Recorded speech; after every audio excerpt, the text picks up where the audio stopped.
শ্রোতা,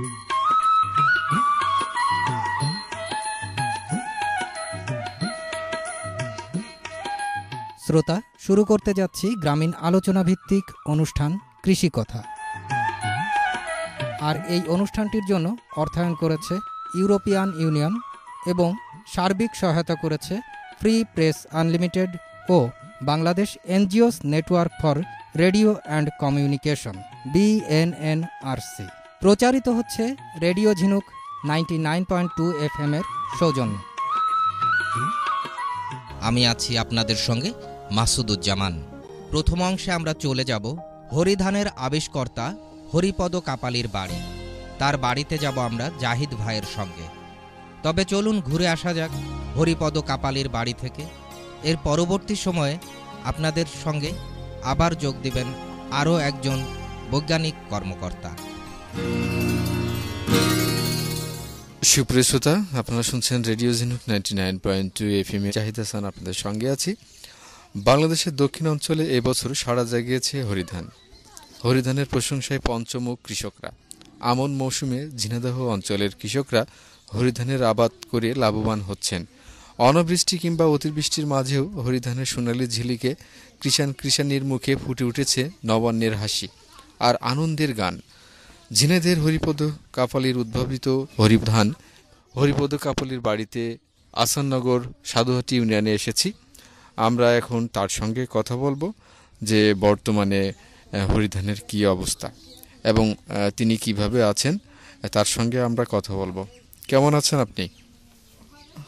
ভালোই আছি, যাই হোক একেবারে খারাপ না। বর্তমানে আপনার এখন বয়স কত? বয়স তো মনে হয় 100-র বেশি গিয়েছে, মনে হয় 100-রও বেশি বয়স হয়েছে আপনার। 2-1 বছর হয়তো বেশি হতে পারে, এখন আন্দাজের বলা। আচ্ছা, ঠিক ঠিকানা তো ছোটবেলায় তার আমার বাবা মরে গিয়েছে। আরেকটি বিষয় আপনার কাছে জানতে চাচ্ছি যে এই যে হরিধান, এই হরিধানের নাম হয়েছে আপনার নামে, হরিপদ কাপালির নামে হয়েছে হরিধান, এবং বাংলাদেশের বিভিন্ন জায়গায় এই উচ্চ ফলনশীল ধান হরিধানের চাষ হচ্ছে। এই নামটা তো আপনার নাম, আপনার নামেই হচ্ছে। আপনার কেমন লাগছে, আপনার অনুভূতি জানতে চাচ্ছি। আমার অনুভূতি ভালোই লাগছে, খুব একটা আনন্দের বিষয়, আমার খুব খুশি হয়েছি ইতি মনে। আর চাষিরা সব এখন খুব অনেক ঢিল মেরে দিয়েছে, আমার নামের সাথে হয়েছে, খুব আমি ইতি খুশি।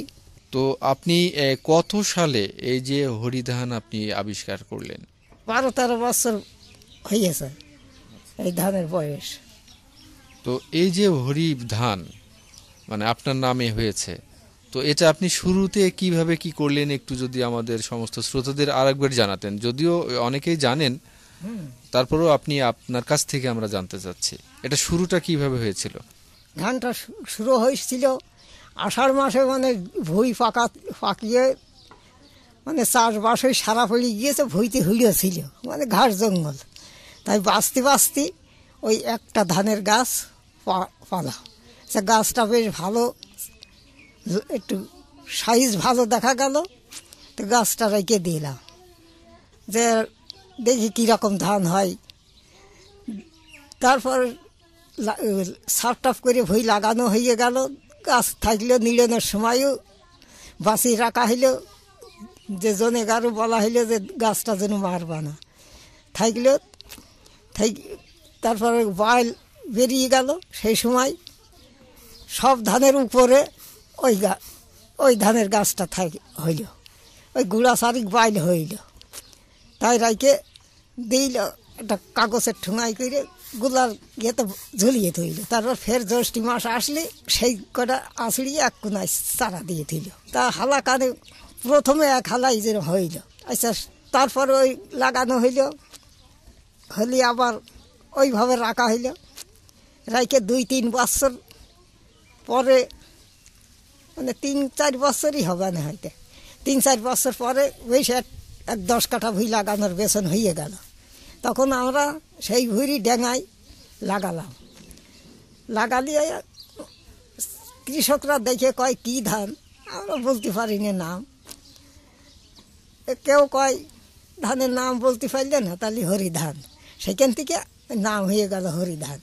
এইভাবে নামটা সৃষ্টি হইল, কৃষকরাই নাম রাখলো, নিজেও কোনোদিন রাখিনি। তখন এই গ্রামের থেকে হতে হতে পাশ আইলে লোকে ওই যে দেখে জিজ্ঞাসা করলে লোকে বলে যে হরিধান এর নাম, সেখান থেকে হরিধান নাম হয়ে গেল। এই হরিধান এখন বিঘা প্রতি কত ফলন হয়? এখনও ভালো ই করলে 17 মনের আর নিচেই নেই, সর্বোচ্চ 18 থেকে 20 পর্যন্ত হয়। আগে হইয়াছে কিন্তু এখন একটু কম হয়ে গিয়েছে। আপনাদের এই এলাকায় হরিধানের চাষ কৃষকরা কেমন করে? এখন করছে অল্প, আর অন্য অন্য এলাকায় নাকি শুনি যে তারা খুব প্রচুরভাবে করছে, তাদের ভালো হচ্ছে, ফলন হচ্ছে। কিন্তু আমাদের এখানে আর অত একটু কম হয়ে গিয়েছে, কৃষকরা আর অত বেশি আর করছে না, ওই অল্প অল্প হয় করছে। তেও এখনো কেউ ছাড়েনি, আছে টুকটাক করছে, আমরাও করি। আচ্ছা, আর আরেকটি বিষয় জানতে চাচ্ছি যে আপনার এই বিষয়ে, যেহেতু আপনার বয়স এখন 100-র উপরে, তো আপনি যেহেতু হরিধান বাংলাদেশের বিভিন্ন জেলায় চাষ হচ্ছে, এখন আপনার কি করলে ভালো হয় বলে আপনি মনে করেন? মানে আপনার স্বপ্নটা কি? করার মতন কিছুই নেই, শরীর এখন ইয়ে হয়ে গিয়েছে, অক্ষম হয়ে গিয়েছে, কোনো জায়গায় এখন যেতেও পারি না, এই হয়েছে তো। এই চাষ করে কৃষকরা কি লাভবান হচ্ছেন? লাভবান ভালোই হচ্ছে। ওই ধানের বিচেলি খুব বিক্রি হইতো, খুব চাহিদা ছিল ওই ধানের বিচেলি। ধানের বিচেলিটা গরু খাই ভালো, আর ওই বড়দের জন্য খুব মানুষ ওই হরিণাকুণ্ডর এলাকায় খুব বিক্রি হয়েছে, নিয়েছে। কিন্তু এখন আর কত বড় হয়? ওই সেই মাজা সমান হয়, মাজা সমানে হয় ধানের গাছ, ধানের গাছ। হ্যাঁ, বিচালি বিচালি।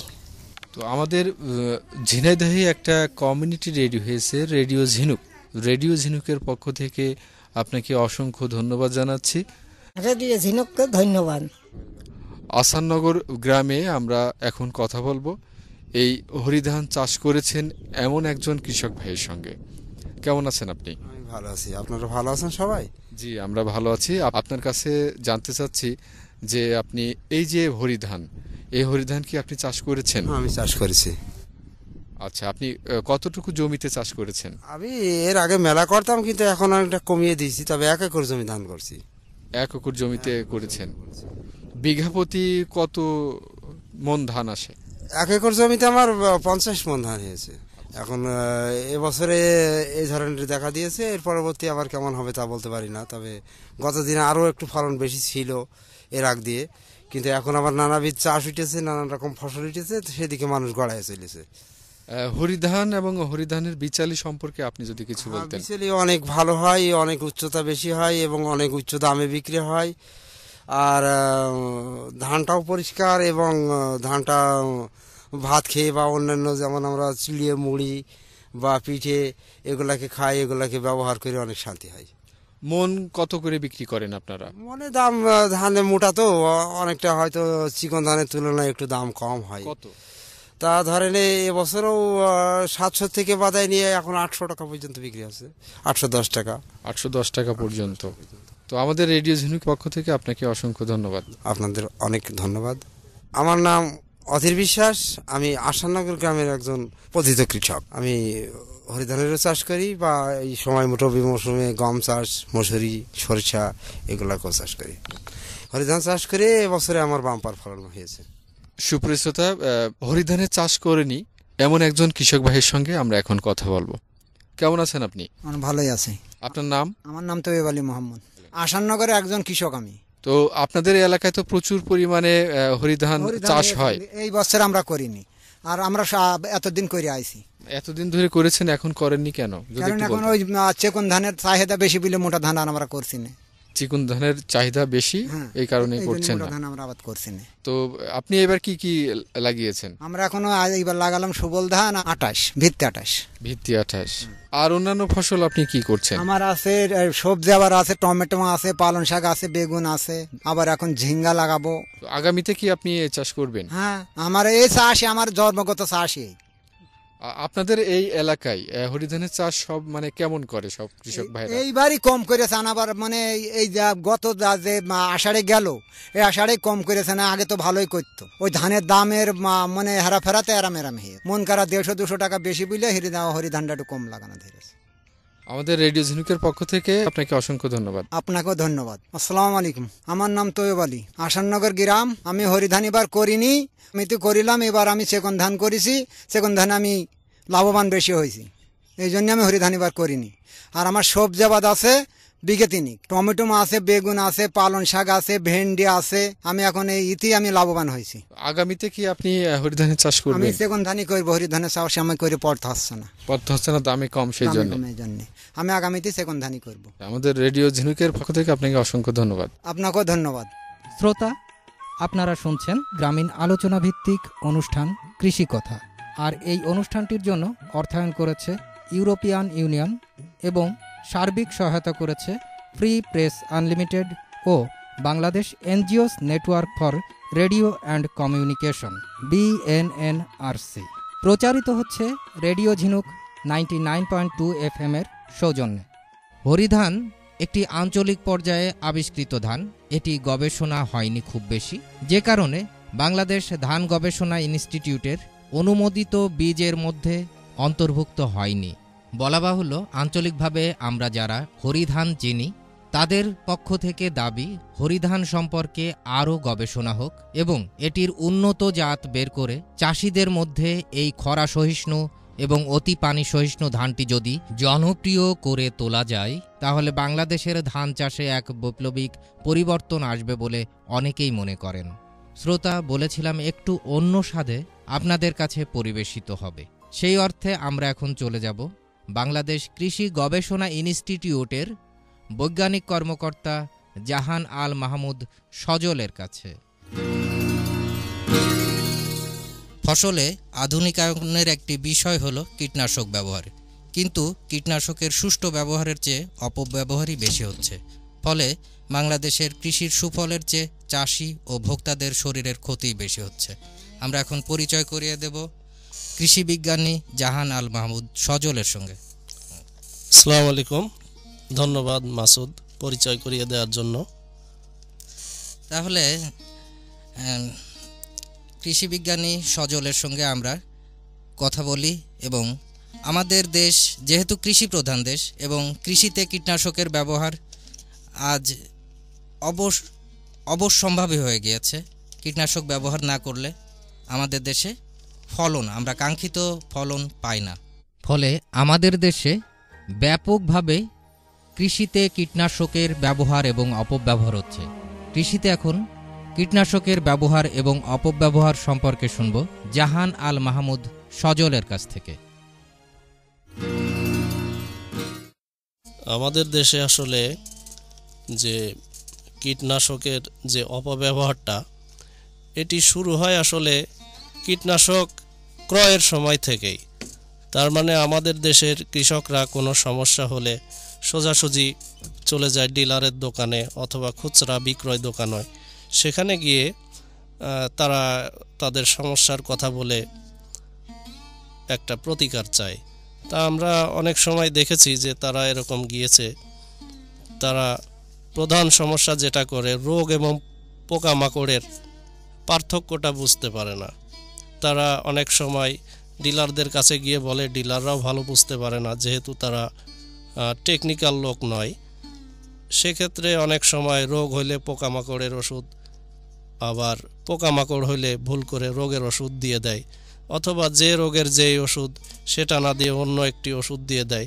অনেক সময় বলতে আমরা অনেক সময় বিভিন্ন ডিলারদের কাছে গিয়ে দেখেছি যে অধিকাংশ সময়েই তারা ভুল ওষুধ ক্রয়ের শিকার হয়, যেটি আমাদের এই কীটনাশক অপব্যবহারের অন্যতম কারণ। তারা যে ওষুধ ব্যবহার করছে সেটি তাদের রোগ দমন হয় না, অযথা ব্যবহার করছে, সেখানে প্রকৃতির একটা ক্ষতি হয়। আমাদের যে ন্যাচারাল সিস্টেমে এই যে বিষাক্ত দ্রব্যগুলি যায় সেখানে একটি ক্ষতি হয়। তো এই ক্ষেত্রে অপব্যবহারটি শুরু থেকেই শুরু হয় আর কি। রোগের জন্য তো আলাদা ওষুধ, যেটা আমাদের ছত্রাকনাশক হোক, ব্যাকটেরিয়া নাশক হোক, কারণ রোগ হয় বিভিন্ন ধরনের জীবাণু দ্বারা। আর পোকার অ্যাটাক, তো পোকা তো আসলে জীবন্ত প্রাণী, তাকে দমন করতে হলে আবার তার জন্য আলাদা ওষুধ প্রয়োজন হয়। সেক্ষেত্রে আপনার ক্ষেতে যদি কোনো ধরনের পোকার আক্রমণ হয়, তখন যদি আপনি ছত্রাকনাশক ব্যবহার করেন, স্বাভাবিকভাবেই সেখানে কোনো কাজ করবে না। ধন্যবাদ। কীটনাশক ফসলে ব্যবহার করলে কোনো কাজ হয় না, এরকম আমাদের দেশে আজকাল দেখা যাচ্ছে, এরূপ কারণ? না, এটির অবশ্য আলাদা আর এক ধরনের কারণ আছে। সেটি হলো কীটনাশক ব্যবহারটা সঠিক মাত্রায় না করা। আমাদের যে একটা নির্ধারিত ডোজ থাকে কীটনাশকের, আপনারা জানেন মানুষের যেমন নির্ধারিত একটি ডোজে ওষুধ খেতে হয়, যেমন শিশুদের জন্য একটি ডোজ, বড়দের জন্য একটি ডোজ, এরকম আলাদা থাকে। তেমনি গাছের যেসব ওষুধ আমরা ব্যবহার করি তারও একটি নির্দিষ্ট ডোজ আছে। তা যখনই আমরা সঠিক ডোজে এটি ব্যবহার না করি, তখনই আসলে এটি কাজ করে না। কিভাবে করে না সেটি বলতে গেলে, যখন আপনি কোনো ডোজের কম মাত্রায় ওষুধ দিলেন, কম মাত্রায় যখন ওষুধ দেন, তখন সেটি এই পোকামাকড় বা রোগ এর বিরুদ্ধে একটি প্রতিরোধ ব্যবস্থা অর্থাৎ রেজিস্ট্যান্স গ্রো করে, যেখানে ওই কীটনাশক পরবর্তীতে দিলে আর কাজ করতে চায় না। এটি একটি কারণ। এবং যখন আপনি এই ডোজটি অতিরিক্ত দিবেন, তখন ওই পোকার যে প্রজাতি আছে কিংবা রোগের জীবাণুর যে প্রজাতি আছে, তার কিছু কিছু আবার এই ওষুধের এগেনস্টে রেজিস্ট্যান্স গ্রো করে, তখন পরবর্তীতে ওই ওষুধটা আর কাজ করে না। এটি একটি মূল কারণ। ডোজ কম বেশি দিলে এই ক্ষতিটা হয়। এই যে কীটনাশকের অপব্যবহার করায় মানুষের শরীরে কি ধরনের ক্ষতির প্রভাব পড়তে পারে? কীটনাশক অপব্যবহার কারণে মানুষের শরীর তো অবশ্যই ক্ষতিগ্রস্ত হয়। তার কারণ আপনারা দেখছেন যে এখন মানুষের শরীরে বিভিন্ন ধরনের রোগ ব্যাধি, নিত্য নতুন রোগ ব্যাধি, যে কীটনাশক ব্যবহারের ফলে যে রোগ হয় তার প্রধান কারণ কীটনাশক ব্যবহারের পরে একটি নির্দিষ্ট সময় থাকে, যে সময়টা কীটনাশকটি মার্কেটিং করা যাবে না। যেমন একটি কীটনাশক আমি ব্যবহার করলাম, তারপরে 3 দিন, কোনোটি 7 দিন সময় দিতে হয়, এরপরে গিয়ে বাজারজাত করতে হয়। কিন্তু আমাদের দেশের কৃষকরা যেটা করে, সকালে কোনো ফসলে স্প্রে করছে, সেটি দুপুরেই বাজারে নিয়ে চলে আসছে, অথবা এমনও আমরা দেখেছি যে বাজারে গিয়েই স্প্রে করতেছে। তাই এটাই যেটা ক্ষতি হয়, এটা মানুষের শরীরে সরাসরি ক্ষতি করে, আমাদের শরীরে ঢুকে বিভিন্ন রোগ তৈরি করে, বিভিন্ন শরীরের যে নিউট্রিয়েন্ট আছে সেটির ডেফিসিয়েন্সি তৈরি করে, আমাদের শরীরের ক্যালসিয়ামকে ভেঙে ফেলে, অন্যান্য মিনারেলকে ভেঙে ফেলে, যেটি আমাদের সরাসরি ক্ষতি করছে। কিন্তু নির্দিষ্ট সময় পরে যদি এটি বাজারজাত করা হয়, তাহলে তার যে ইফেক্টটা সেটি নষ্ট হয়ে যায়, তখন আর মানুষের শরীরে কোনো ক্ষতি করে না। এই নির্দিষ্ট সময়টি পার হলে আর মানুষের শরীরে ক্ষতির আশঙ্কা থাকে না। শুধু সঠিক ডোজে ব্যবহার করলেই না, এর অনেকগুলি দিক আছে যেগুলি আমাদের মেনে চলতে হবে। যেমন কীটনাশকটি ব্যবহার করা আমাদের অধিকাংশ ক্ষেত্রেই সঠিকভাবে হয় না। যেমন আমরা সঠিক সময়ে স্প্রে করি না, কারণ ওষুধ স্প্রে করতে হলেও দিনের একটি নির্দিষ্ট সময়ে স্প্রে করতে হয়।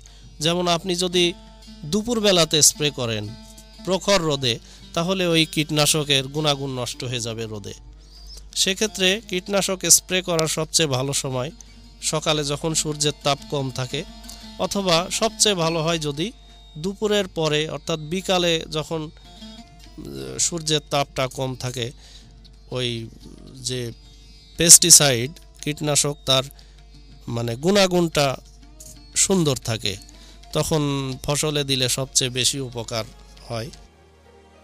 কৃষি বিজ্ঞানী জাহান আল মাহমুদ সজল, আপনাকে অনেক ধন্যবাদ। আপনি জানালেন আমাদের কীটনাশকের নিরাপদ ব্যবহার সম্পর্কে। শ্রোতা, এতক্ষণ শুনলেন গ্রামীণ আলোচনা ভিত্তিক অনুষ্ঠান কৃষি কথা।